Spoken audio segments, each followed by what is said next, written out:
The new LEGO DC 2025 sets have been revealed, and I'm going to give my thoughts on them. The first set is Batman and Batmobile vs. Mr. Freeze. First off, I'm surprised they made a new Mr. Freeze figure for this set. I thought they would have just reused the animated series version from last year. I always like getting new figures for characters, and this one's fine, but I still don't love that dome piece for his helmet without any armor piece. The Batmobile build is kinda cool and more interesting for a 4+ set, but it's still pretty basic, and there's an ice shooter for Freeze that is good for play. The second set is Superman Mech vs. Lex Luthor.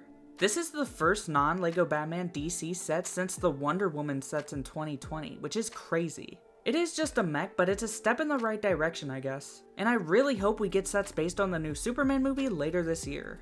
I know people are complaining about why is Superman the one getting the mech, because it doesn't make sense. But I don't really get that complaint, because that's not the point of these sets. Why are any of these characters getting mechs? They don't make these sets to make sense. They make them so that kids can get a character-themed mech. So in that way, it makes more sense for Superman to get the mech. But anyway, I still don't really care for these mech sets, but I do really like the new armored Lex Luthor figure. The third and final set is Batman Tumbler vs. Two-Face and the Joker. I really think we didn't need another Tumbler set so soon. It wouldn't be as bad if we got more sets than we do, but we only get like 5 sets a year for LEGO DC.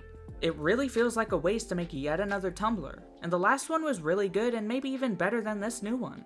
It also comes with a bat signal, which looks good and is a fine inclusion. And for figures, we get just weaker versions of the Dark Knight, Batman, and Joker, but in a more easily available set. And Two-Face, which is the standout in this set. I love Two-Face as a villain, and it's great to finally get this version of him with a nice new hairpiece. So those were my thoughts on the new 2025 LEGO DC sets. It's kind of another weak, boring way for the theme with all being okay sets, but hopefully there are greater things for later in the year. But anyway, that's all I have to say. See you next time. Goodbye.